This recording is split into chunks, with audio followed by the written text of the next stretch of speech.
friends, welcome back to my channel. My name is Ashley Aireonna, joined by the wonderful Tom Jensen. I didn't mean to just laugh right there. I always wait for the little like circle to say you're live now, and I don't know why it started. It was kind of taking a while, and then it startled me when I finally did. But we're here to give our kind of instant reaction to John Lynch talking today, some updates from the first day of OTAs. Now, this is like voluntary off the field OTAs, so it's a little bit different than the stuff that I feel like we're normally covering when the offseason program really gets into it. And then obviously the draft starting in just 2 days. We've been hypothesizing and trying to deduce who the 49ers want, who they need. Are they going to go after want or need, or are they going to go best player available? Who, are they going to trade up? Are they going to trade down? I feel like we've had breaking, report rumors that the 49ers are calling into the top 6. And then we've had reports that they're trying to get down. John Lynch kind of addressed some of this stuff, but I've been excited about football the last couple of weeks because there's a lot to start talking about. We're not just trying to pull stuff out of thin air anymore, Tom. No, this is tangible. It's real. Yeah. So we'll get into the first thing. John Lynch talked, maybe some updates, at least for on my channel. I posted some videos after Mike Silver put out a report yesterday. He was questioning whether Brock Purdy, George Kittle, Trent Williams, and Fred Warner would or would not be there, and kind of saying their attendance might have something to do with how well or how not well their contract negotiations are going. So Brock Purdy, he showed up. I'm not surprised by this though. No. I wonder if I can ask you to get, this is getting into the nitty gritty of it a little. Mike Silver said, if Brock Purdy shows up, that's a sign that the contract, that they're about to strike a deal. I kind of disagree. Brock Purdy has been participating. He went to Florida to practice with Jacob Cowing and Ricky Pearsall. We saw that on Ricky Pearsall's YouTube. We saw pictures of him training with George Kittle in Nashville. I think he is a pro. He's a leader. He wants to get his deal done. We know that. And so I assumed that he would be at this whether or not the deal is going to get done tomorrow or, right before camp or whenever. I personally, I'm not trying to take away his credibility, but it seemed like an opinion that Mike Silver said, if Brock Purdy shows up, the deal's about to get done. I think that, I don't know if that is exactly true. I'm not holding my breath for Brock Purdy, some, crazy guaranteed money about to be announced, within the next 2 days. I think it'll get done. That's been my opinion all off season, but I don't think that him being there kind of says it. They're going to get a deal done just as much as, by the way, and because we can get into it, Fred Warner showed up, Trent Williams showed up, George Kittle didn't show up. I don't think George Kittle being there means that they're not going to get a deal done. I appreciated it. I think it was Stephanie Sanchez. She did some research. George Kittle has not been to the voluntary OTAs until the on-practice OTAs start for the last 3 seasons. Right. So people are hearing, oh, he's not there, and they're saying that means, panic button, goodbye George Kittle, they're going to trade him, or they're pissing him off. And I understand because the 49ers sit on their hands and have made a fool out of themselves when it comes to negotiations. But in this particular instance, I don't think it's a huge deal that Kittle's not there yet. He was just at WrestleMania getting hammered like 2 days ago. So I think he's probably just somewhere training and rehabbing, and he's going to go. I don't even know if Nick Bosa's there. I was honestly surprised Trent was there, just because I think a lot of times the older veterans skip this part of the offseason. Yeah. Well, I think all these reports are kind of jumping ahead of saying that, well, Brock being there means that therefore a deal is close. I'm with you. I don't think that's necessarily true. I think there's progress, but that doesn't mean anything more than that. And I think it's a leadership function for Brock to then be there and say, I'm the quarterback of this team. I should be here for this. And he was. And give him credit for that. And Trent. And I'm not surprised by Trent being there at all. We've talked about this before, is that there's some talk of, Trent might retire. No. Trent held out for money. Trent has had quotes in the past where he's talked about money and said he wants to play through his contracts to get that money. So his motivation has been financial for years. And therefore, I'm not at all surprised that Trent's there. And I bet I obviously don't know this, but the way a lot of athletes' contracts are structured, especially the higher end athletes like Trent Williams, who he's already guaranteed to get so much money. I bet there might be something in his deal that says you earn, some odd bonus or this part of your contract by showing up to these sort of Yeah, maybe. I don't know if that would be true of Trent because Trent almost never shows up to any of this stuff. He's That's why I thought camp maybe they put it in camps there, for other like some people. It's not incentive. for me. So yeah, I don't know if that's in his contract language or not, but regardless, it's still a positive sign that Trent's here Yeah. and that he's committed to saying, okay, let's get things done this year. I also like that Fred's here, even though there hasn't been any talks yet. So they're doing what they need to do. And Kittle, it's his personal history, based on what you just cited, that it's been years since he's been here for this particular OTA. Yeah. I'm not going to read that much into it. Kittle, when he had the contract talks before, that was knockdown drag out, and I expect that this is going to be more of the same because I this hope is you're wrong Kittle's on this final one. contract. So for his final bag, he's going to want more years than what the Niners are willing to give. That's going to be Got the it. issue. Which years are guaranteed? How many? What's the fully guaranteed amount? When is he paid it? All of that's going to be there because Kittle's going to want like a 3-4 year deal, and the Niners are going to say no, 2-year deal, and then it's not guaranteed after that, and then we can revisit. I think that's where both sides are probably at right now. See, Tom, you pinpoint the areas that I'm overlooking. I've been thinking like, oh, the 49ers are so stupid. Arizona Cardinals just signed Trey McBride, which is their tight end. He's getting $19 million per year. Right. The last contract Kittle was on was paying him about $15 million per year. He's on the final year of that deal now. I understood that he was going to want to get paid. And I was kind of thinking, why didn't the 49ers go to him as soon as the season ends and say, hey, we want you to be a 49er for life. Obviously, you're on the other side of your career, but we want to lock you in for your final deal. And at that point, maybe they could have offered him $19 million per year and been like, look, this is it's more than any other tight end. But now that they've sat on their hands, now they're going to have to hit 20 or more. And so I've been focused, which I think is fair, on the average value per year, annual value per year. Sorry. But I didn't put through, you're right. They probably want a 2 to 3 year deal. And Kittle is thinking, this is probably my last deal that I'm going to get. I want this to be as long as possible. And I want as many guaranteed years as possible, because we've seen with the 49ers, they love to front load the deal and then cut you with 2 to 3 years left on your deal, depending on how long it is. Right. And I think that's what Kittle is going to be asking for is this is my final contract. I want 4 years guaranteed. And the Niners are going to say, we're not doing that. How old is George Kittle? He's going to be 31 when the season begins. So you could look at it and say Travis Kelce is older and he's playing in his mid-30s now and he's productive but fading. Yeah. And so you could give Kittle a 4-year deal, but what's his health going to be 4 years from now? I don't know. Plus, they need to transition to having a second tight end anyway.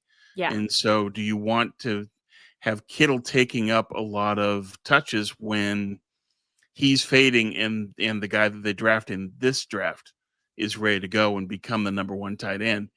Yes. Will George be okay with that transition? So to me, that's the issue. The issue with Kittle is years. How many years guaranteed? The money, I think, is a given. He's going to say, look, it's just Trey McBride's great, but I'm better than Trey McBride, so you got to pay me 20. And I think the Niners probably budgeted that. It's about the years. It's about the years, and that's interesting. It's about the transition from as those years go by, like maybe this upcoming season and the next upcoming season, they want him to be the number 1 tight end.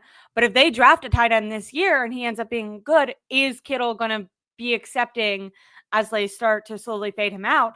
And depending on that guaranteed money, are the 49ers going to want to be paying George Kittle the number one tight end money as he's fading? They might kind of hope that the higher end of his deal is the next 2 years, and then they can look, And they we love structure you, it. we still want you on our team, but let's restructure these. You're no longer the number one guy.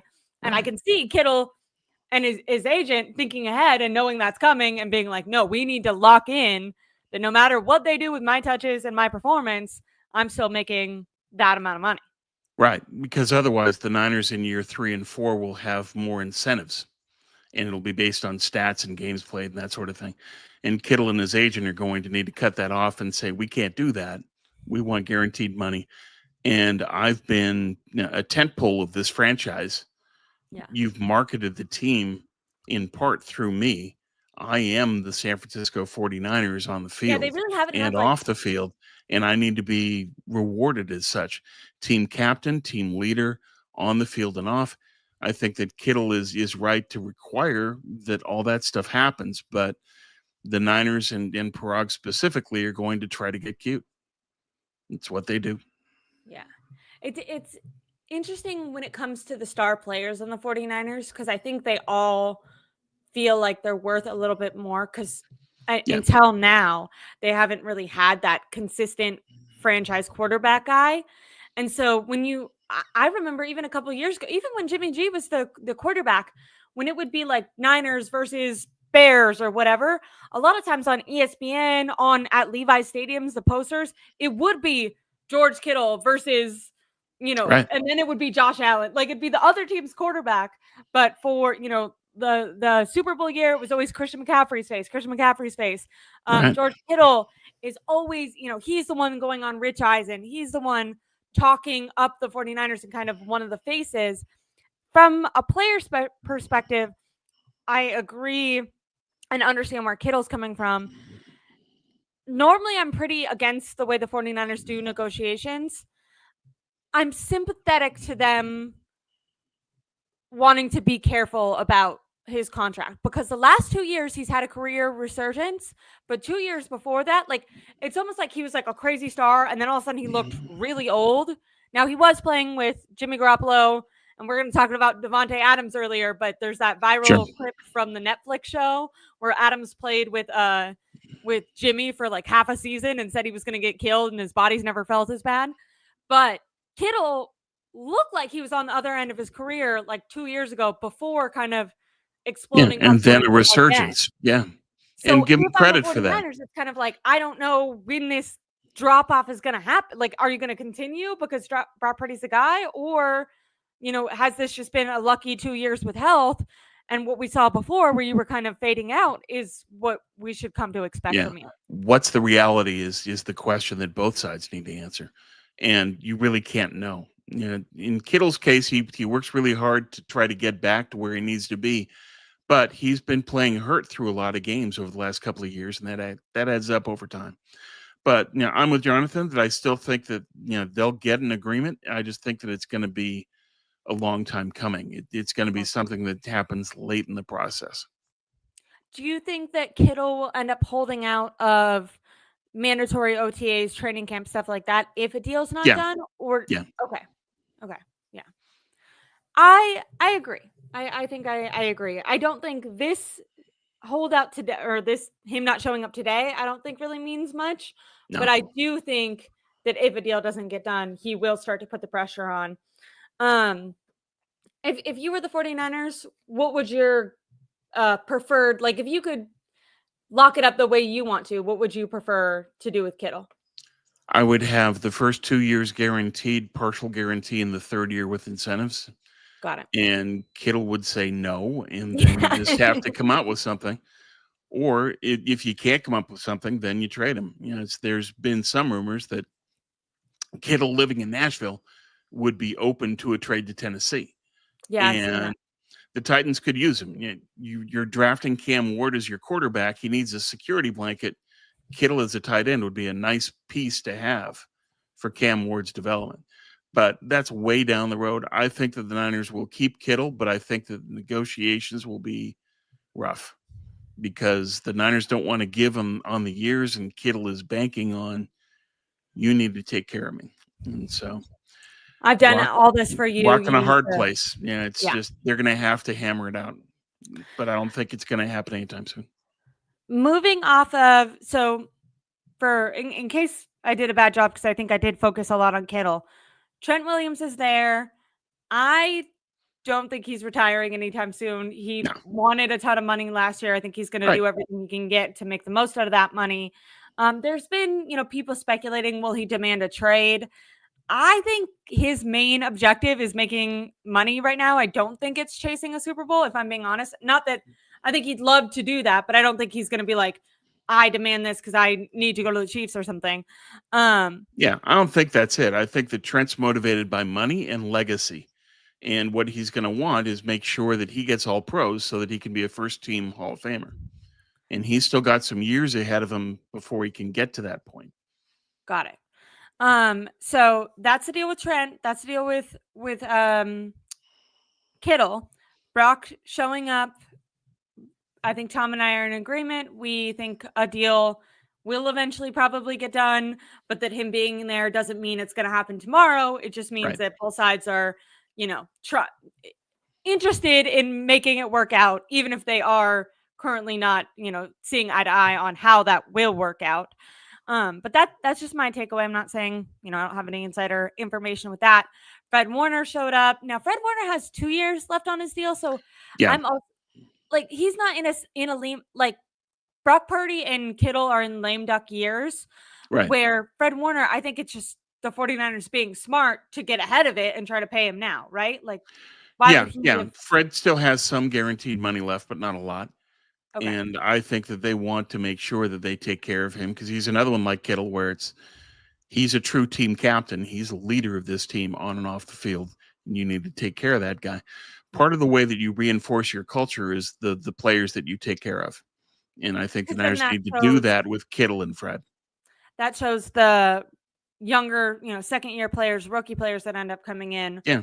If you, are a quintessential 49er, everything that we ask of you, we're going to treat you, we're going to take care of you. I like that. And I do think the 49ers need to get back to having a standard of culture. Obviously, we had the linebacker incident last year. I mentioned it yesterday. I don't know if you saw the news. They didn't make any freaking moves in free agency. Didn't go get the center that I wanted them to get.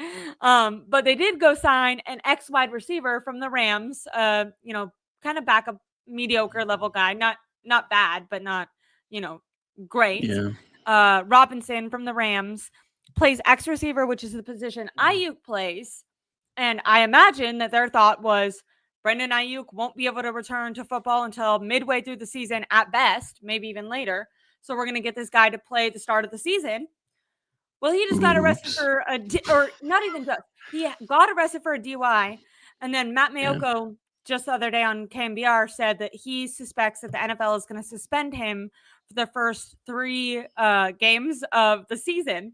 So the X receiver that they signed to play in place of the X receiver that is injured won't be able to sign is not playing. So now they have 2 X receivers on the bench and no X receiver on the field, which is, in my opinion, horribly planned by John Lynch, because I think something that goes under noticed, because people might say like, oh, you can't plan for a DUI. He got the DUI last year and someone asked the Rams GM, why didn't you re-sign this guy? And he said he has some legal issues that we're worried about might interfere with his availability to start the season next year. Boom. So the Rams knew that you need to do your homework of knowing that was an issue. Yeah, you're specifically signing this guy to say he takes over for Ayuk while Brandon's out, and now he misses the first 3 games. And in a pick situation somebody else.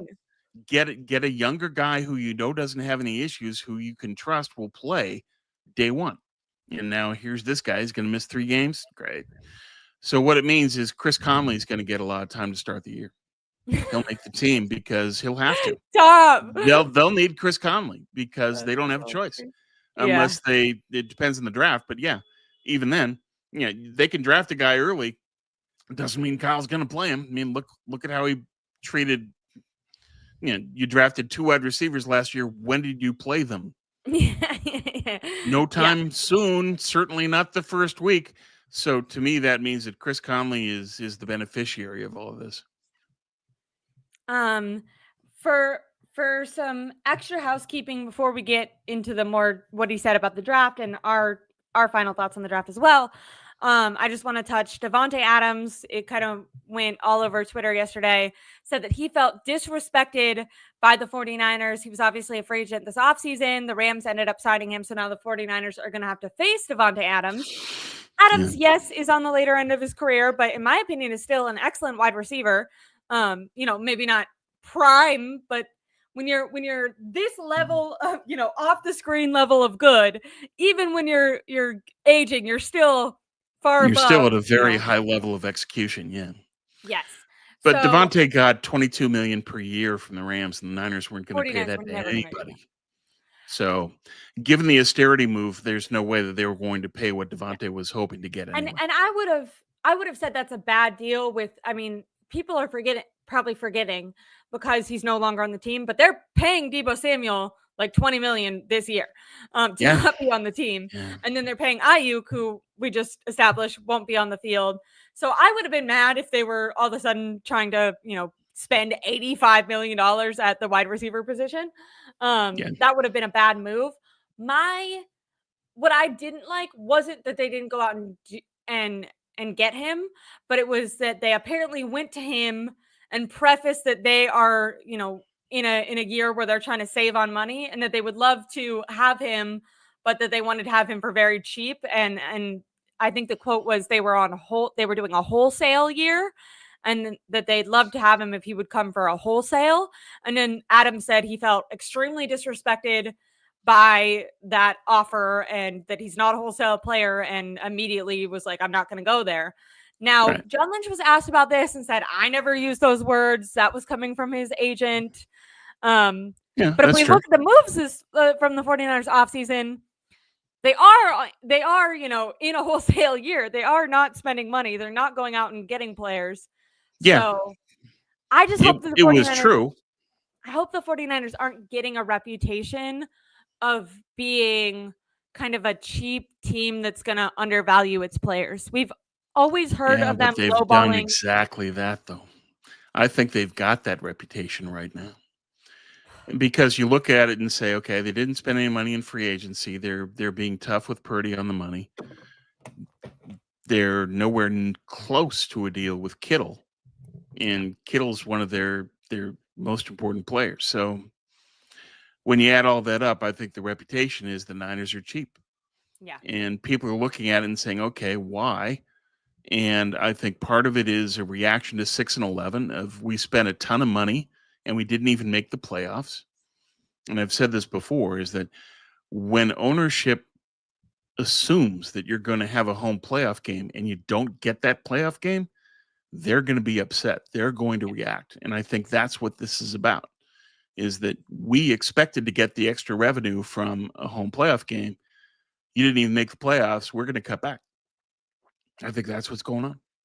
So Davante says, yeah, you were cheap on me. My name isn't Davante Dollar Store. It's Davante Adams. Pay me. And the Rams did, and the Niners didn't. And that's the way it works. They're being cheap. They're being cheap for a reason. And it's basically that as long as they stay cheap, they're rebuilding. They won't say it, but that's what's going on.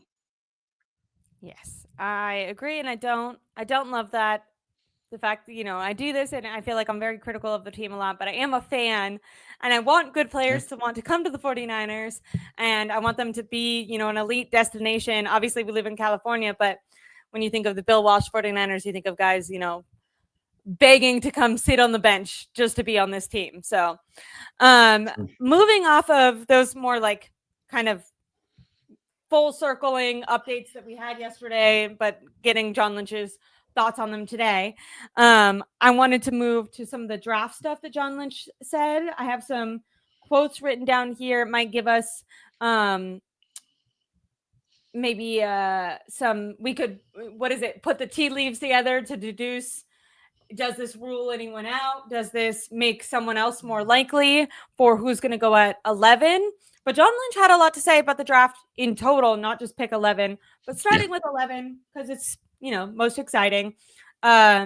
He said when he was talking about looking for an edge rusher, the first thing he said was you got to have the ability. The words are hard. You've got to have the ability to set a firm edge. That's something we covet. That's most important. We've always coveted that. Chris Kocurek, you talk about that with him often. Sometime, and then he said a bunch more words. And then he said, sometimes production doesn't lie. You can get into trouble when you start to make assumptions and elaborate, go, okay, because this player did this, we can project him to do more. Sometimes they like to focus on, no, they've had the time. They've been in a lot of these players have been in college for multiple years now because this is, the NIL is happening. College players are getting paid. They're not playing for 1 year and then, coming into the draft. They're playing 3, 4, 5 years in college. We do have a lot that we can take away from that. He said that the 49ers have 20 first-round grades, which is higher than they did last year, and that they think there's about 200 draftable players in this year's draft, which they also said it was a little bit higher. John Lynch talked a lot about how he felt like there were starters and depth throughout the draft, and that actually the earlier picks are a little bit less valuable because he feels like there's so much strength in the later rounds, which is kind of interesting. I feel like last year maybe it was a bit of the opposite. Like a lot of people wanted to be high in the draft and they felt like it really dropped off and there wasn't a ton of starters in this draft, where this year, not saying that there's not starters in the beginning, but they feel like there's more throughout the draft in the later rounds, and lots of people, including the 49ers we can get into, trying to trade back since they think there's still a lot of talent farther back where they're picking. At specific positions, there's a ton of depth, especially at defensive tackle, at edge, at running back. All of those, and to a degree, tight end. All of those positions have guys that are good, who could start, and you could draft them in round 5, round 6. If you identify the right people, you could really do well. So this draft, in terms of its value and its strength, plays to the strength of the Niners, because what they're best at is drafting late because their scouts are so good. And so if they can evaluate the great talent that's available in day 3, they could do really well because they got a lot of picks there. But a lot of their picks are in round 7. I think they need to move up because they don't have any picks in round 6. So they either need to deal out of 5 with one of their 2 picks, or they need to move up to 6 in some fashion. But I would expect that they're going to try to get into 6 and try to trade in there, because there's going to be a lot of value that might not make it to when they pick in round 7. Got it. And I did see, and we can get into it more later, but I did see in your latest version of the mock draft that you had them trading back. I think that was in the second or third round? The second round, yeah, because everybody they wanted at 43 would be gone, so I had them trading out of 43. But as Lynch said today, it's going to be exceptionally difficult to trade down from 11 because everybody and his brother wants to trade down, and nobody wants to trade up.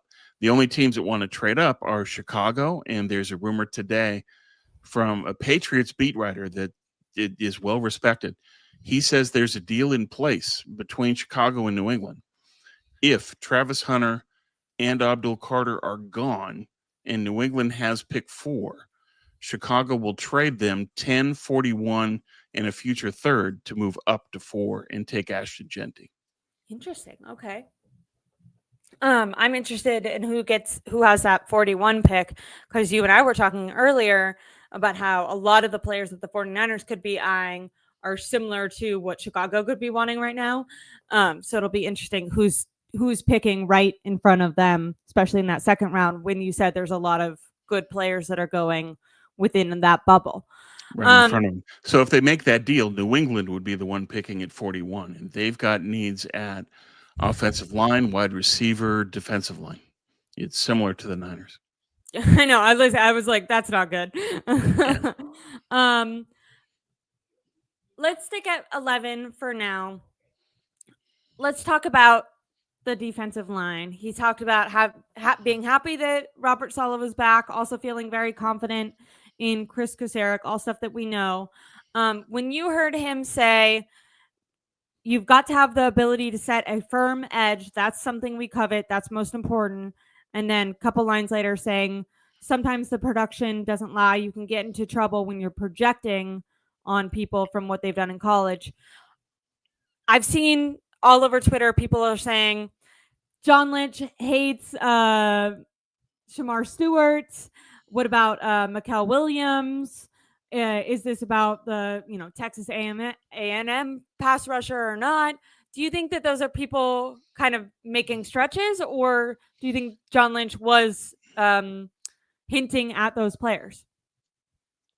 I think that Lynch was speaking a half truth in saying that we want edges we want defensive ends that can set the edge against the run. I think that's true. Yeah.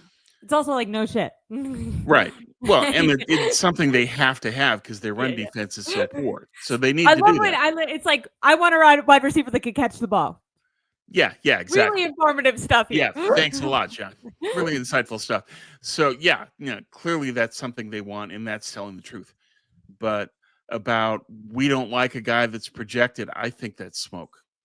We're a couple days away from the draft, and all of a sudden we've got these comments from Lynch saying, I'm not interested in Shamar Stewart. Look at all the people that are drawing conclusions that, oh boy, he wants Mikael Williams, he doesn't want Shamar Stewart. What do those people want? No, all those folks on Twitter, all of them are doing handstands if the Niners draft Mikael Williams and don't draft Shamar Stewart.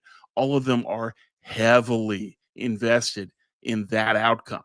And so they're drawing from that conclusion and saying, yes, he's going to draft Mikael, he's not going to draft Shamar. Not necessarily. There's a lot of people that are saying the Niners are very interested in Shamar Stewart.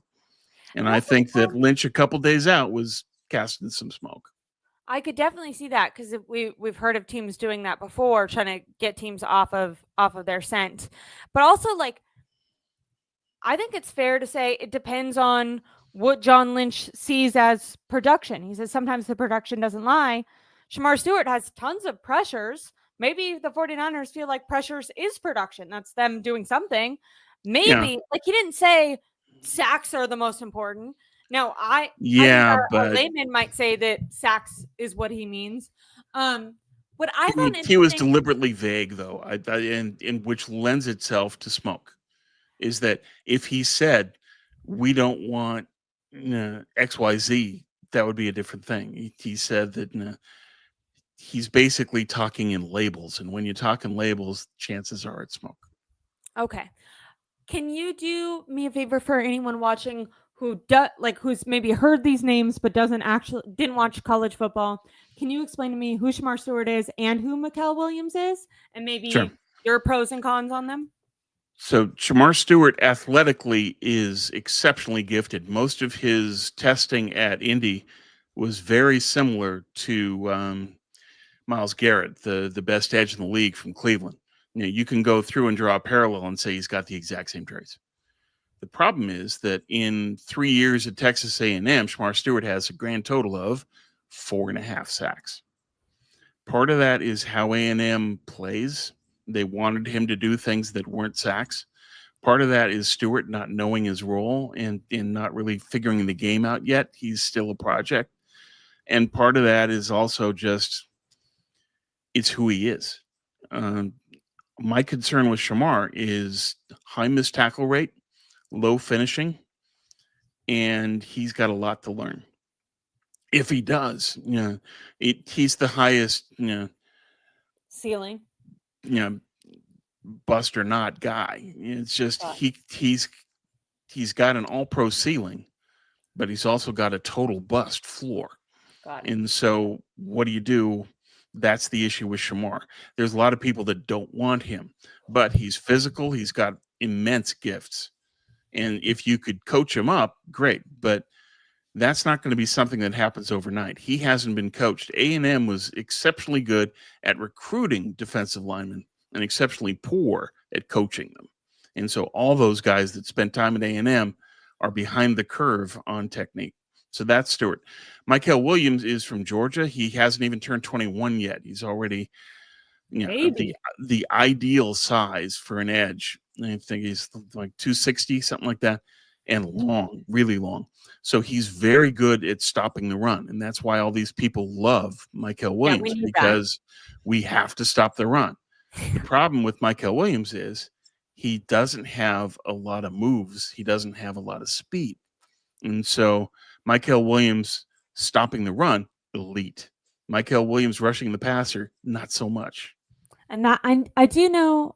I don't know if it was him we were talking about, but we have in our draft coverage touched on Chris Oseric. That first step is really important to him. Yeah. Are you saying that for Williams that first step is a little slow? Yeah. Is that, Williams I at think that's important to look at just when it you is because Kosaric places so much value on it. Williams at Indy ran 477 in the 40, 161 in the 10.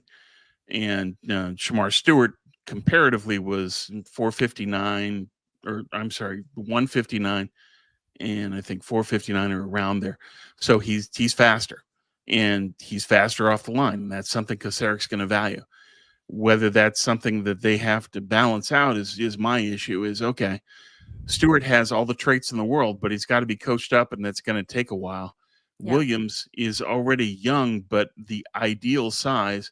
He's had a lot of reps in Georgia. He's inconsistent. He's been hurt. He played hurt this year, so his stats aren't that great, but he could grow into it. The only concern that they're going to have, I think, with Michael is, can he rush the passer? There's people that will say, okay, well, there's a lot of people from Georgia who were drafted who didn't have great stats at Georgia, who got to the league and they were a house of fire.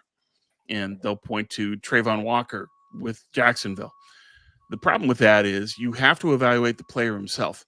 Michael Williams is not Trayvon Walker athletically. He's not close to him. So if you're going to make the projection of, well, Michael is going to be Trayvon Walker, no, because he's not that athlete. Yeah. And that's the issue, is that what Michael Williams does great, what he does really well, is stop the run. And that's what Georgia had him doing. And so his stats in the pass rush suffered accordingly.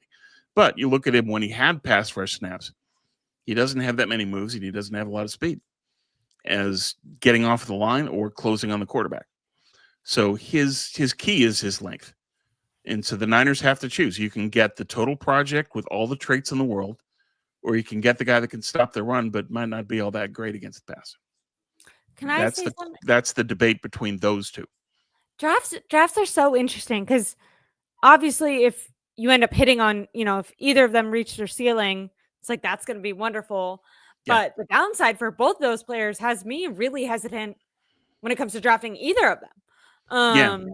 Especially if both I'm the players have 49ers significant negatives. That's always with the draft, and especially with this one, is that almost every player, because when they say that this doesn't have blue chip players, it has starters, it does. It has starters with negatives. And it's what negatives you're willing to live with, or what negatives do you think you can coach out of them. With Walker, with Williams, he's young, he'll learn. And with Stewart, he's got all the traits in the world. You just have to teach him what to do.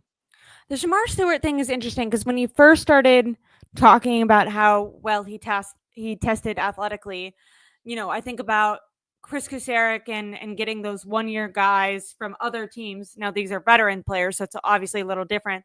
But, you give them to Chris Kosaric and the 49ers for 1 year. They produce better than they ever have, and they go off and get great contracts. So it's like, okay, if you can do that with a guy you draft and then don't have to pay for another, 4 years, that's amazing. But then I also think about, I feel like Kyle has talked often saying, we don't really have time in practice to teach you. Like our ability, what we're doing every week is just preparing for the next week. We're not really refining your skills. That's what you're going to do in the off season. That's what you have to do before you get here and on your own time. And so that kind of scares me because. But that's true of Kyle, and that's true of Kyle and his offense, though. And that's from the offensive side of the ball. On defense, Kosaric will be working with these guys on technique all the time. Okay. So it's a different ball for which side you're on. It just scares me. I also think that it's Robert Saleh is going to play kids because he has to. Yeah. Kyle won't. Sala And will. Robert Saleh is more of a teacher. Like, I don't think he has Yeah. that same philosophy that I just talked about. Okay, I agree. I think you were right to point out that there is a difference between how on the 49ers, how you develop or lack thereof, depending on if you're an offense or defensive player.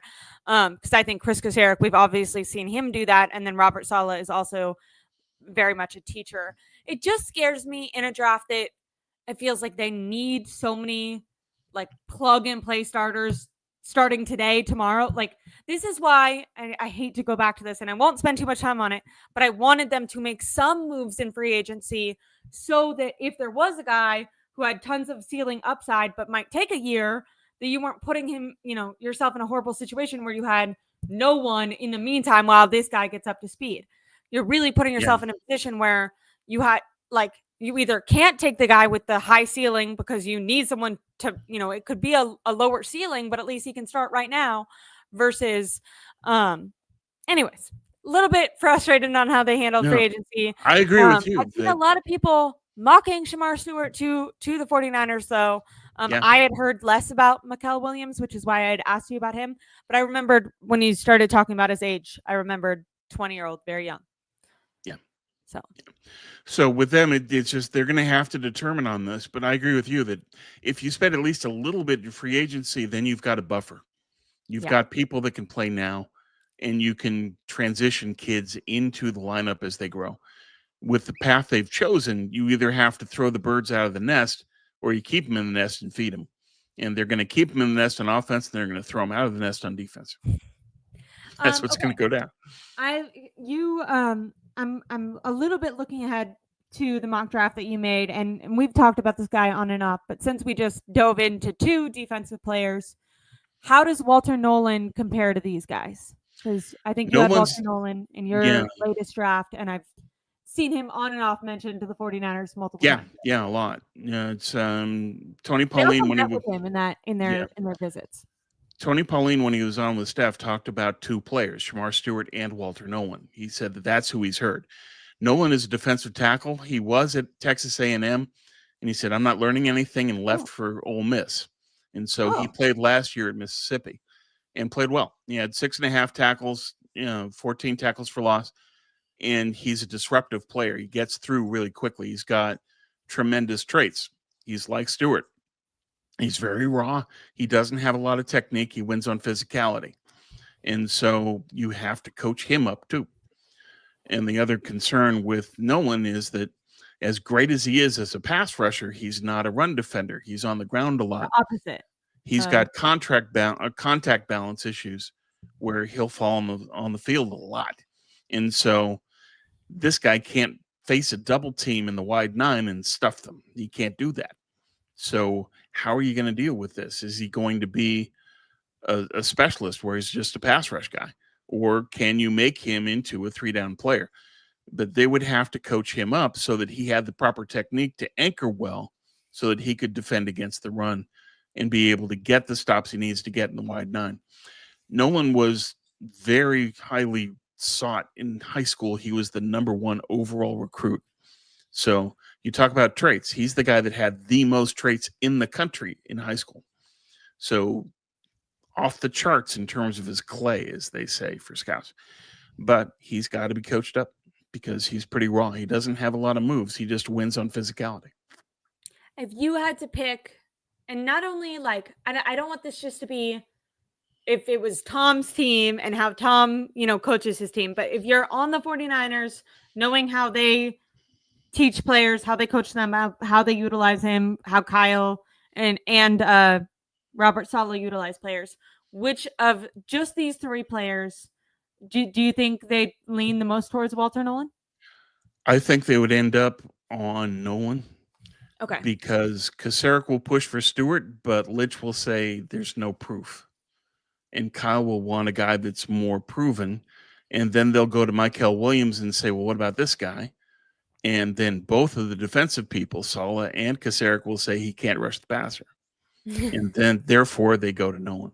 Got it. But I'm guessing. The Yeah. other thing that we need to keep in mind with all this is the draft rumors are coming out hot and heavy now, and that some of them sound pretty legit. if the draft goes the way it's being talked up as of right now, the thing that nobody is expecting or anticipating but might happen, Mason Graham could fall to 11 and he's the Niner pick. No one thought Graham would fall because they thought Jacksonville would take him. Yeah, I've seen that. Jacksonville is now saying, no, we Wide want receiver or we something, want right? touchdowns. We want Yeah. Ashton Genty. We want Tetaroa McMillan. And now Chicago is trying to trade up to 4 to get ahead of Jacksonville to get Genty. And then if Jacksonville picks at 5, they're not going to take Graham. They want an offensive player that's going to make Trevor Lawrence a lot more effective. They want point production from this pick. And so Okay. Graham falls. And then it's okay. What about the rest of the draft? There's a Really lot of quickly, people that would say, me about no, Graham. we don't want Graham either. He could Really- fall to 11. Nobody's Really quickly, expecting tell it. me about Graham, because I've definitely seen his name, but I've seen his name maybe 1 or 2 times mocked to the 49ers, and then I go to the comments and people are like, he's not going to be there. And so I just kind of didn't even. That was the expectation, yeah, is that everybody thought, and it had been mocked for months, that Mason Graham would go to Jacksonville at 5. But when somebody's mocked that often, that long with nobody else, chances are it's smoke. The team is using the player to cover their true intent. And now with the draft coming close, it sounds like, and based on comments from the coach and the GM, they're moving on to we want points. And that means no Mason Graham. And then you get to the next teams that are picking, and it's offensive linemen, it's tight ends, it's wide receivers, and all of a sudden Mason Graham is there at 11. It's possible. Chicago is the one team that could, but if they trade up for Genty, then the team that's now picking at 10 is New England. They're not going to be that interested, I think, in Mason Graham either. They're going to be looking at other positions. They're going to be looking at tackle. Can you tell me about Mason Graham really quick? He's an edge. Yeah, Mason Graham is considered to be the best defensive tackle in the class, but he doesn't have great traits. He doesn't have long arms. He's not that big. You know, he was listed at 320 as his playing weight, and then he was weighed at the combine. He was 300. And he hasn't tested because he thought, well, I'm going to be a top 5 pick. I don't need to test. And the only things that he's done have been minimal. And so people are basically going off the tape. And the tape shows phenomenal player. He's very creative at the line, very fast, very twitchy, spin moves, hands, feet. He was a former wrestler, so he knows how to leverage his body to penetrate through the line to get in and make plays. And that's what he does, is that basically he's a penetrator. But when you're a penetrator and you've got short arms and you're not 320, 330 pounds and you're not that athletic, I don't want Mason Graham. But there's a lot of people that look at the tape and say, yeah, but look at that tape.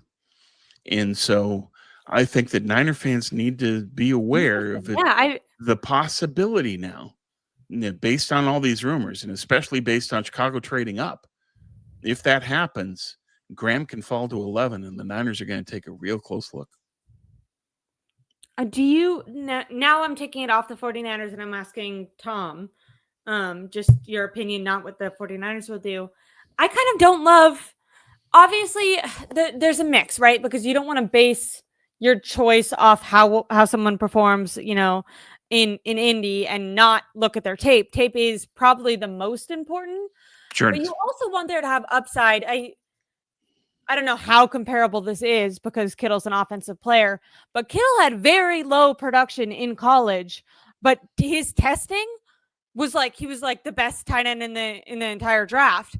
But he was overlooked and not drafted till the 5th round because he performed so poorly, quote unquote. He just wasn't given an opportunity in college. So to me, he you played have to do a mix of both. If you're out on someone because of their tape and then they perform well, don't just go, oh, they perform well, I'm gonna ignore the tape. The tape is important, but also when you look at someone's testing and their ceiling, you hope that a guy is only gonna get better as he ages, at least his first, contract or 2 with your team. And if you believe in your coaching, which we know the 49ers do. And so that makes me hesitant to go off a guy who has, a lower, to me, this guy, from what you've said, maybe higher floor, but low ceiling. Yes, maybe. Exactly right. Yeah. And I don't know. I don't want a player like that at 11. Yeah. But most of the draft analysts, you have to nod to them to a degree, say that Mason Graham's a top 10 player in this draft, according to them.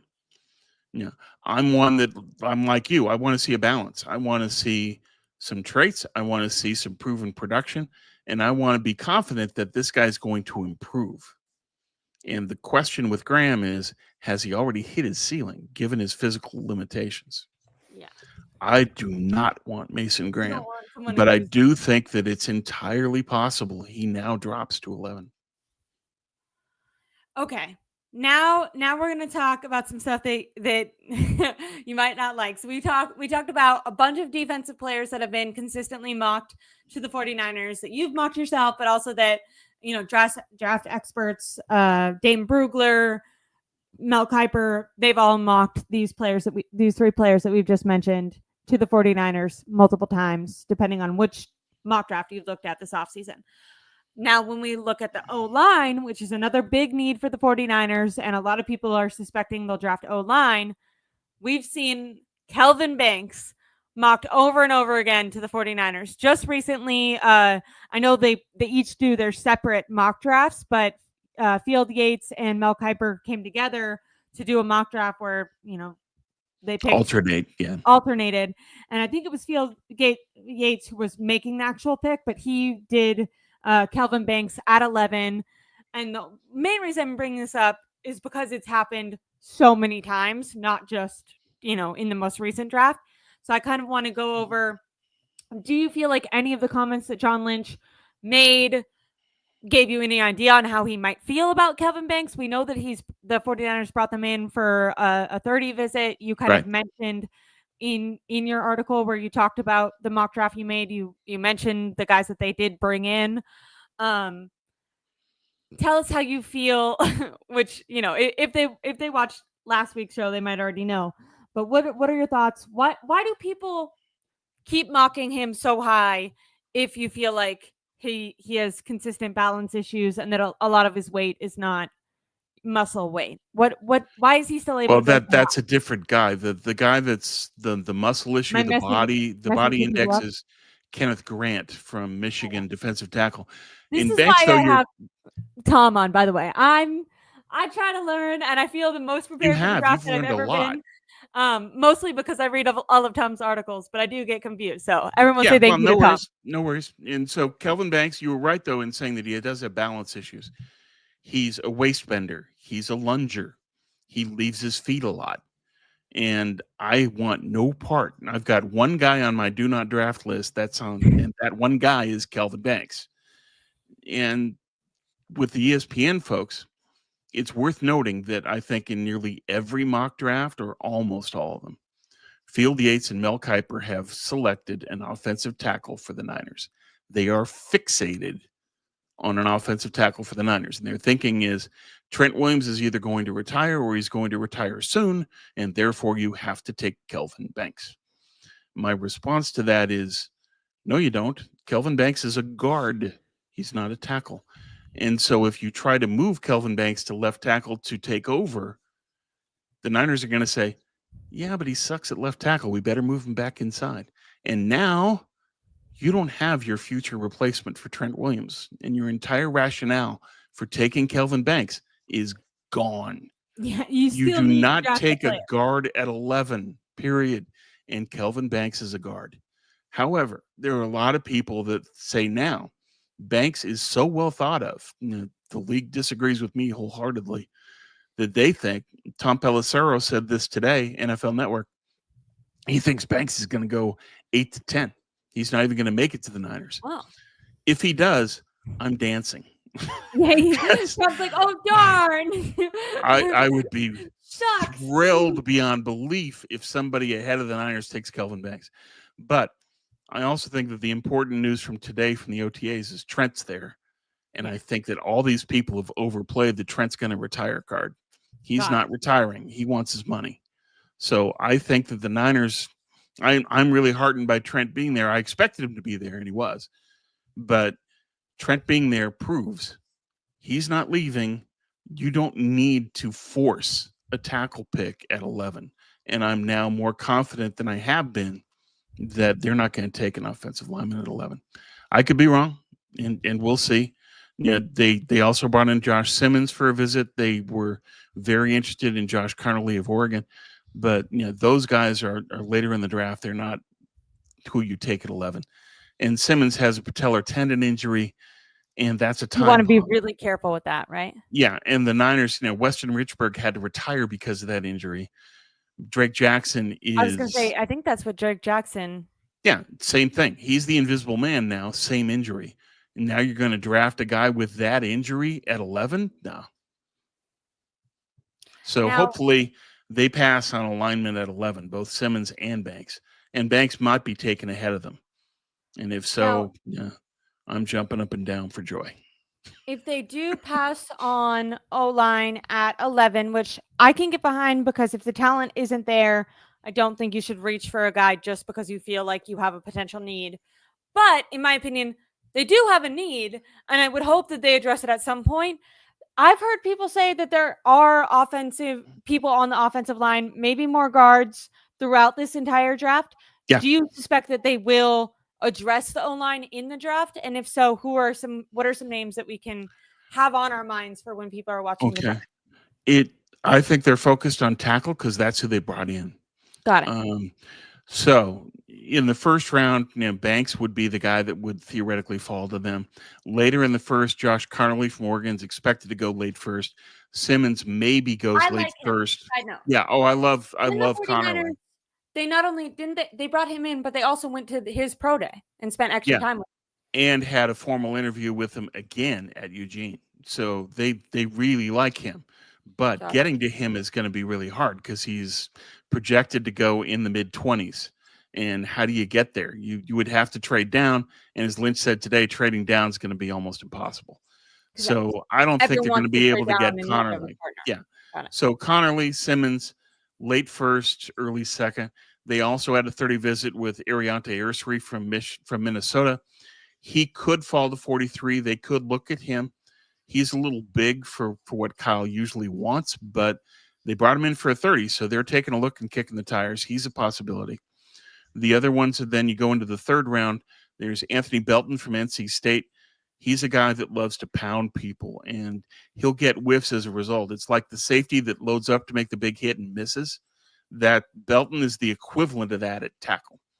He goes head hunting and will miss sometimes. But when he does connect, he's powerful with great legs, and he's a violent player, and he can help him. The next guy in the list would be Charles Grant from William and Mary. And that really more quick, of that was the soft guy hand. you mentioned him in your latest mock draft. For people Yeah. who haven't gone and read it, make sure to read Tom's latest mock draft. Everything he just said, great burst on the line, violent hands, eager, can play out of control as a result. He came in for a 30 visit. So yes, lots well of regarded. He's had a well thought of in private. the league. Oh, I didn't know the 49ers had a private workout with him in Grant. addition to all that. Yeah, with Charles Grant, they had a private workout with him. He's 311 from William and Mary, and we'll see what he can do. But he's got good movement skills. He's a good fit for the scheme. He's the kind of player that the Niners usually gravitate toward at tackle and guard. So Grant's a possibility as well. Love that. Sorry, I was reading the comment about there potentially being a quarterback at the end of the draft. I'm not. Maybe. Maybe. I think think they have that bigger needs, but yeah, but if it's UDFA, yeah, they can do that. I don't think that would be an issue as long as that's who it is. But if they take a quarterback, I think it would be late in the process. So it could be somebody like Leon is saying that if they see a flyer that they really like late at quarterback, I think that's a possibility. The one that I was looking at was Taylor Elgersma from Canada. He's 6'5", got a good arm. He's got some good skills and talent, but he's really raw. He's from Ottawa, I think. But we'll see if that's someone they want to look at or not. He's probably going to be picked early in the Canadian League draft, and so he'd probably go there. But I think that's somebody that they'll keep tabs on in the Canadian League and see how he develops. really quickly, I'd love for you. I'm gonna maybe ask you to talk a little bit about some of the people you talked in your mock draft, just because I feel like if you thought they were interesting enough that the 49er fans might want to know their names. Sure. Now, this one you did say that they would have to potentially make a trade to get this guy, but Femi, do you know how Oh, to? Harold Fannin. He's the tight end from Bowling Green, and he Got has incredible stats: 1,500 yards, 10 touchdowns, 74 first downs, 7 red zone touchdowns. He's a really capable receiver. The problem with Fannin is he's not really a blocker, so he'd be a move blocker. But what Kyle would want to do is to use him as somebody that can line up anywhere and then Gotcha. create a mismatch against a linebacker or a safety. Now, if you don't have a DB on Fannin, he'll usually beat you, and that's what Kyle is after. Okay. The problem with Fannin is he's expected to go late 80s, early 90s. The Niners pick at 75 and 100. So if they want Fannin, they're going to have to trade into that spot, either down from 75 or up from 100 if they want to get him. We'll see if that's something they can do. But the talk is that Kyle loves the idea of Fannin because of the mismatches and Can the I ask alignment versatility. That's something Kyle would want, is a guy that he could line up anywhere. we have And a that can be a guy that can be a receiver for them, even though he's a tight end. And so that's a way of getting around they drafting need a receiver. they need, in my opinion, they need more hands to catch the football, especially this year. Yeah. Now, Mr. Corey, who's on it, already knew who this guy was. Not like me and learning through Tom. He said that Fannin would be a replacement for Kittle, not a compliment. Not Just with that being necessarily. said, I disagree I because think he Kittle can could block. be.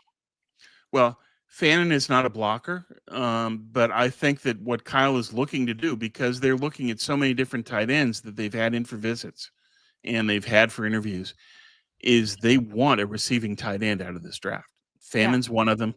So they you've already got Tyler signed the Warren. blocking Yeah. guy. So you've got Tyler Warren and Colston Loveland in the first round at tight end. Then you've got Mason Taylor and Elijah Arroyo in the second and the third, and then Fannin in the third into the fourth. So one of those guys is somebody that I think Kyle's going to look at, and he's going to want to run 12 personnel. So that's 2 tight end sets. And I think that's something he's looking at. He's resisted going to 12 personnel in the past, but he hasn't had the second tight end receiver. If he adds the second tight end receiver, then it makes more sense to run those kinds of sets. Which I felt like they were trying to move kind of away from using the fullback and more to a 2 tight end type of system, Yeah. especially as So they we thought. slowly fade out Kyle Juszczyk, and it just feels like that's where the league as a whole is going. Yeah. A different guy moving off of tight end. I know we're kind of going through these guys, but I find some of these interesting because I know the 49ers have needs.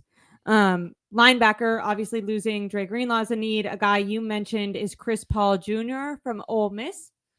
Yeah, and a sideline to sideline player, basically a guided missile linebacker. He's a little bit small. He's like 6'1", 220, but fast, and he fills Okay. lanes well. So he fits the Niner blueprint of what Yeah, I they was gonna want say from a linebacker is just give me a missile that's going to fill the lane and stop the back and also have the ability to cover. The great thing with Chris Paul is he had a pick and 4 PBUs this year. He's capable in coverage, and I think that he'd be a nice pick for them. Some people have him going as early as 100. Some people have him going late in the fourth. So his range is high. I would think that because the linebackers are so bad early, especially with Jahad Campbell and all of his injuries piling up, that there's going to be a run on linebackers at some point. okay, And where they it'll kind of all be go at guys once. like Chris Paul, Bassa from Oregon, Stutzman from Oklahoma. There's going to be a couple of guys that are quality linebackers who will probably all go at the same time or near it. Good to know. And then this draft, it was said that there's tons of running backs in this draft. You don't have to, get one very high.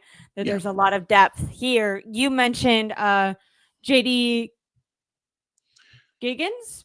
Oh, DJ Giddens from Yes. K-State. He's a downhill back. He makes people miss. He's got a strong lower body, so he just churns through tacklers. And he's very Love good that. at not showing his body to a tackler, where he'll create a sort of an oblique angle to break the tackle and go through. He's also got some pass rush or some pass catching skills and just a complete back. He fits what the Niners like to do. There's a number of running backs they can look at. I think that if Kyle has his way, the guy he would want is Travion Henderson, and You that mentioned would him. be Tell at me about him again. 43. That's But early. Henderson is now getting talked up by the Redskins, and this is one of the problems with having Adam Peters as a GM elsewhere, is that he's looking at Travion Henderson in the late first for the Commanders. And so Henderson could go. But if Henderson isn't taken there and Chicago does move up for Genty, now it becomes possible that Travion Henderson does fall to 43. If he does, that's Kyle's dream back. He does everything Kyle wants. But the chances of Henderson making it to 43 are low. So if that doesn't happen, if they can't get Henderson, there's a number of guys they can look at in the fourth and the fifth that are running backs that'll fit, that work. Giddens is one of them. Got it. Sorry, I got lost in a comment. I didn't. I'm really taking us off track. What is this? This is my dad, but what is he saying? Yes, we do miss that. I don't know what DF stands for. That DF coach that jumps around. Sorry, I can bring us back into actual topics. Mr. Corey says he wants he likes your guy. Leon Sandcastle says he's more of a Woody Marks guy. Do you know Woody Marks? Not really, no. Oh, okay. Well, never mind. I don't know nicknames, so Mark's the running back. I can look it up, but yeah, there's the thing with the running backs in this class. There's guys you could throw a blanket over that could be drafted in the fourth or the fifth, who all fit in a way and have a negative that Kyle isn't going to want. Got it. There's going to be a ton of players like that, and it's which negative does Kyle not want to live with? Got it. And if we go by his history, that means the first on the list is do not fumble. And that gets rid of Bashil Tootin. That gets rid of Blue from Texas. They both fumble. And so you have to then go through the list and say, what doesn't this guy do? What's Kyle going to hate about this kid? And then who is he going to then gravitate to? Who would he pick? I think it'd be Giddens, but there's a number of people. Brashard Smith from SMU, he's a converted wide receiver. So he does everything Kyle would want in the passing game. And he's got good speed, and he's learning the position. And that's a guy they could go after as well. And he does a pretty good job in pass pro. So, there's a number of backs they could take. It's eye of the beholder. Which negatives will you live with, and which positives do you want? Sounds good. Mr. Corey asked about Cam Scatty-Boo. We heard a lot about him, and a lot of people saying Kyle would love him. I think you had pushed back against that. How do you feel about it? The people that love Cam Scatty-Boo wear red caps. Got it. Got it. Yeah, pigmentation. Interesting. Now I want to a little bit transition off. Let me get up the poll. Jesse Naylor, a friend of the show, I feel like we could say, he did a poll on Twitter that I thought was interesting, and I wanted to get your response to it and maybe what you think John Lynch's response to it would be, considering what he said today. Let me scroll down because I want to get the wording correctly. God damn, Jesse tweets a lot. Okay. So you're at pick 43. So their second round pick. The Niners are on the board. They're choosing between a running back who they have a second round grade on and a D tackle who they have a fourth round grade on. Who do you recommend? The running back, who's a much better player, or the D tackle that's a much bigger need? Just to fill out this scenario, because it's not all the way filled out, let's say they take an O-line with their first round pick. Because obviously if they go D tackle with their number one round pick, then to me this question is moot. You're not gonna depends on which. Yeah, it depends on the position. They could take a defensive end in the first, then a defensive tackle in the second. Yeah. But The question, in my opinion, kind of comes down to if there's a running back is a guy that, as you stated, you can have all throughout the draft. But you said Kyle loves this guy who might go in the second round. If he's on the board, would you think it was a bad choice to go for a running back, even though Christian McCaffrey is now, by the way, fully healthy, quote unquote, which yeah, I'm sure he's fully healthy. He's also not participating in football activities right now, and he has no recent injury. Exactly right, Ashley. It's up. that once he starts playing, he's going to get hurt. And that's Yeah. why you have to look at running back. Yeah, this was a debate that Coach and Jesse had on their stream yesterday. Oh, I didn't see that. I like that. Yeah, and you watched, it was quite a battle. And I can see where both are coming from. It's the issue is Travion specifically, because if Kyle were to order a running back off of a computer, it would be Travion Henderson. I think that Travion would be Kyle's number one running back on his draft board. That's how highly I think he would think of Travion. So it's a different situation as a result. This is the guy that Kyle is saying, this is my running back. And then you look at the Niner history and say they've never succeeded when they haven't had a dominant back. Here's his next dominant back to replace McCaffrey. To me, that makes sense. To Coach's point, they've done such a terrible job of building this team, especially in the trenches. Yeah. You can have the world's greatest running back, but what's his offensive line? And how are they going to produce? The defensive line? How are they going to stop the run? How are they going to run? And so his point is, unless you invest in the trenches, it doesn't matter if you've got Travion Henderson. But we can look at Kyle's history and say, has Kyle ever cared about that? No. So what's Kyle going to do? I think that if we're at 43 and Connerly and Simmons are gone and Henderson's there, he's taking Travion. That's me. Whether that happens or not, I don't know. Coach would throw a rod. I would say, I think that long term, this is about creating the future core. And Travion would be a key part of that future core going forward. And that's why you make the pick. Coach thinks that if you do that, you're enabling Kyle to continue to ignore building up the trenches when that's what he has to do and has ignored for too long. So Coach is correct, but you have to factor in that this is Kyle Shanahan. He's going to do what he's always done. And so if Henderson's on the board, the offensive tackles are gone, I think he'll take Travion, but that's me. Got it. I really think Coach is making a point there. We've seen, even with Christian McCaffrey pre-injury, he for a while really got stunted with how many yards per game he was getting. And a lot of that was just because the O-line was miserable. So you can have the best, top 5 running back in the league, and he's going to average, 3 yards per carry. If all this, as soon as he's getting the ball, the offensive line is crumbling. So I see. Yeah. I've been team trenches are most important. You obviously also need weapons. And you and I have talked a lot about how whenever the 49ers have been successful enough to get to a Super Bowl or a conference championship, has relied on them having a star basically at the running back position.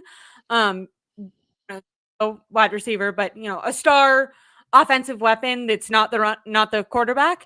So I can really understand where both are coming from. I know John Lynch talked today. He said, you can't draft for need. You have to go with the most talented player. But then he even said there's teams that will come out and say they never draft for need. They always go best player available. And he kind of scoffed. He said they might say that, but that's not true. Like, in the back of your mind, you have a team that you have to fill out. So yes, you want to get the best player, but there is, you have holes to fill. And that is, of course, going to be something that influences your decisions. Sure. It'll be interesting to see what they do. Yeah. 43 is going to basically determine this draft as far as what direction are they taking, what holes are they filling. It's just, for me, I think that specific to Kyle, he's going to look at Henderson as, that's my guy. That's exactly what I need.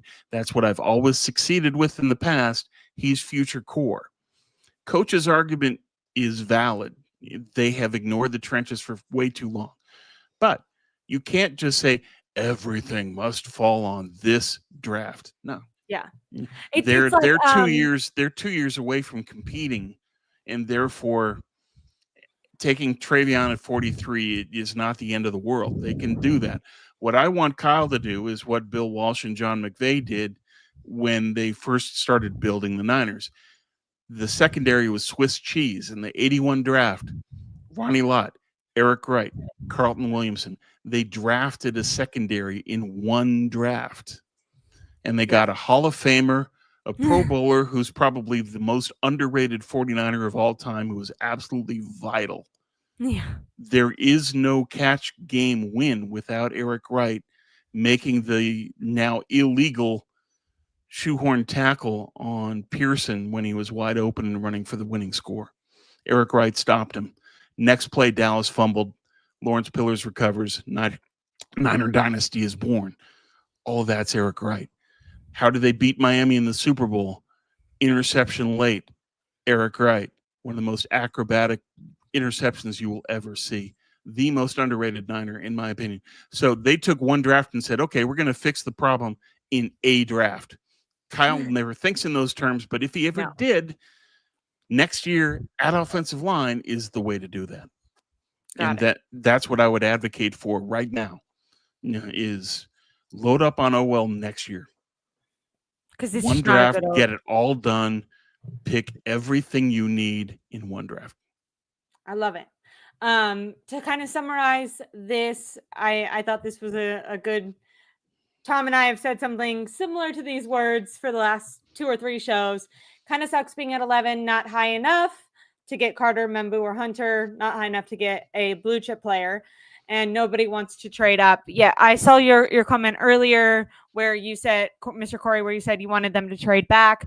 John Lynch hinted that he wanted to trade back. There were reports this week that the 49ers were looking to trade back, but as Lynch talked in his presser today, there's like 10 teams that want to trade back and not 10 teams that want to trade up. So if you don't have a partner, there's not much you can do. I think they were kind of in that position some of their draft last year as well. Yeah, they wanted to trade out of 31. They didn't have anybody to trade with. Yeah. So, and according to the reports right now, the one team that wants to trade to where the Niners are at is Denver. But every team that's drafting from 8 to 12 is going to offer Denver the moon to trade back. And to Lynch's point today, when so many teams want to do the exact same thing, it's hard to pull it off. Got it. I saw this on Twitter. I screenshotted it and I wasn't going to bring it up because I didn't know how important it was. But since you mentioned Denver, someone said, if Denver offers you pick 20 and 51 for 11, would you do that? Sure you would. But would Denver offer it? No. Got it. Because there's a ton of teams from 8 to 12 who would make a sweetheart deal to Denver just to get even a third rounder. So people are so desperate to trade back that they're willing to take less, which makes the deal worse for the 49ers. Right. So, 20 and 51 for 11 works on the trade value chart, but that's in a vacuum in empty space, not in reality. In reality, there's too many teams that will offer Denver a sweetheart deal to trade back. Well, I hate those teams for messing it up for me and my team, and I think the rest of the NFL should do what I want. What about that, Tom? I already didn't get the free agency I wanted. Give me the draft I want. Okay. Jedi mind tricks from Ashley. That would be cool. These aren't the draft picks you're looking for. Yeah, that would be cool. Mr. Corey asked what I think about Tyreek Williams. Run stuffer, you can get run stuffers in the 4th, 5th, and 6th. He's not a pass rusher. He's got like 3 sacks this year, maybe. No, I'm not interested in Tyreek. I think that the guy that I think has some pass rush ability that hasn't really shown it in production yet, but has shown a lot of skills and could be that guy, is TJ Sanders from South Carolina. That's the defensive tackle I would want. Tell me a little bit about him really quick. I keep saying really quick. Athlete, athlete, physical, fast. He'll win with strength, with violence, and he's got some wiggle, so he can get some penetration. And it's just, I think that they coach up. Kinlaw accepted. South Carolina does a good job at developing their defensive linemen. I think that he's a well-schooled player that can do both. He can stop the run. He can rush the passer. If I have a choice between a guy that's a great run stuffer that can't pass rush at all, Tyreek, or a guy that I think has some pass rush ability and can still stop the run, I would go for TJ. And the thing with TJ also is that he's exceptionally strong. He's only 306, but he's still a run stuffing boulder. He does very well at stopping the run. Last question before we go, because if you guys haven't tuned in, I know a couple weeks ago I was talking about how great I felt my little workouts, and I do still think working out is great for your mental health, but I hurt my hip and I've been so upset about it, so I can't sit for too long. But Mr. Corey says no to Harmon, and then that Harmon reminded has me that medical issues. one of the They, guys they that I have just written, came up. Harmon has Derek, medical issues in his spine and cartilage. That's a real scary interesting. thing. Okay, so I've seen Derek Harmon in a couple recent mock drafts to the 49ers. Will you tell me the pros about him and then explain really quick what those medicals are? Did they just come out or everyone knew about them? Yeah, no. Well, these medicals just came out. Was just mentioned in a podcast yesterday by a guy that used to scout for the Cowboys. Knows what he's doing, connected. Good dude. Harmon, high production. You know, he's got a ton of sacks, a ton of pressures, a lot of stops. He's played very well for Oregon, but the two things that are against him, he doesn't have a good first step because Eric's not going to like that. Got it. And he's got this medical issue. And I think the medicals are going to cause him to drop out of the first round. If they're as serious as people are saying, you know, when you're talking spine problems. Yeah, that's something that you want to be very careful. His run defense on top of that, as Corey points out, is just he and Nolan are the same as far as not being able to stop the run. Which the 49ers don't need more players that can't stop the run. They're already struggling with that on their own. Correct. So yeah, but I think that with these medicals, and that sounds really serious, but nobody has come out with any details on this report. They just they kind of throw some darts and just say this and this we think. Yeah. Now, could that be? I can't verify any of this, but there's people saying that's an issue. And if you've got an issue with your spine, I'm not drafting you. Agree, especially with the 49ers' luck and injuries. I wouldn't. I agree. Tom, this was an excellent show. I felt like we did great housekeeping, and I know some guys that I'm keeping my eyes out on. I'm really excited for the draft. You and I will, next time we meet, it'll be after the draft happens, and we can go over each player individually. That'll be really fun. Yeah, that'll be great. I'm really excited. I hope the 49ers have, a really good draft. Inevitably, we did all this work with who we think they're going to draft, and inevitably there's going to be at least one that we just have no idea about, right? Yeah.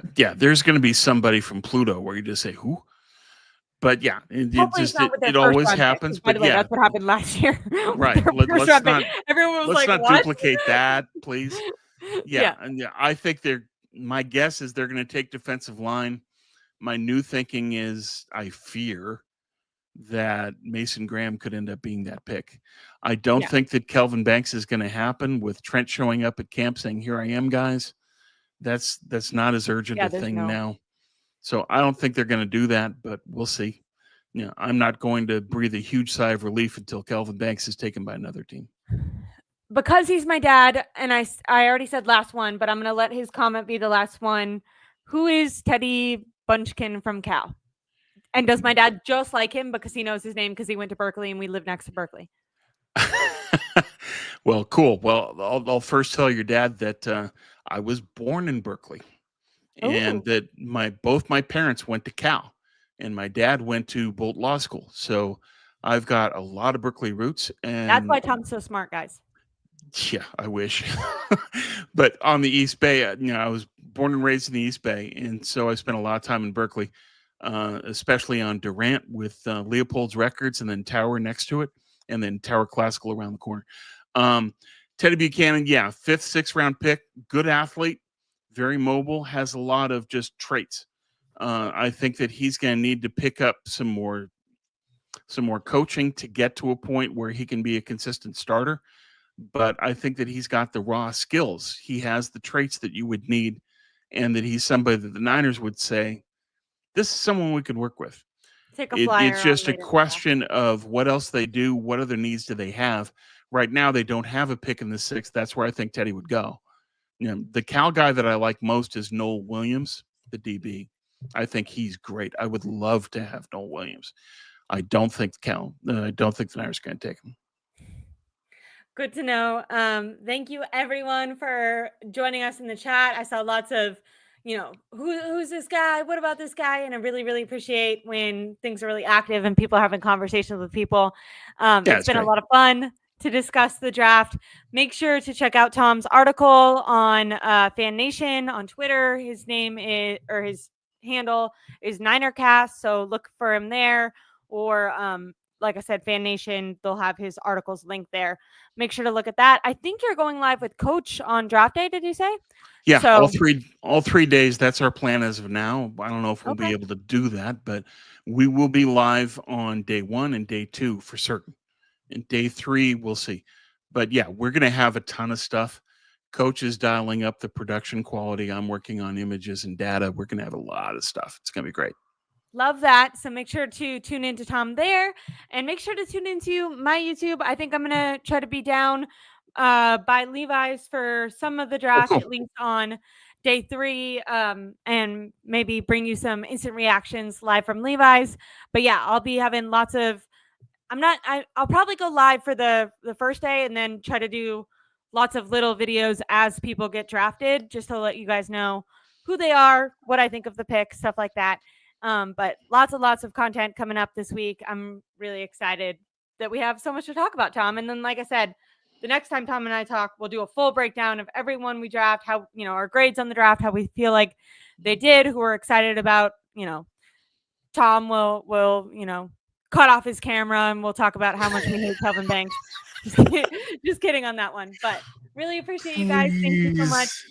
If you're watching and you haven't given it a like, give it a like. Same thing if you guys comment. I think those things help with the algorithm, and I really appreciate it. Been trying to bring you guys, at least one video a day, but sometimes more. So thank you guys so much. I really appreciate you, and I appreciate Tom for all the knowledge, because like I said, the most prepared I've ever been for the draft, but still I learn so much every day, and a lot of that is through Tom, his direct knowledge to me, but a lot of it's from his articles, which you guys can assess or access too. So thank you guys so much. Thank you, Ashley. And have a great week.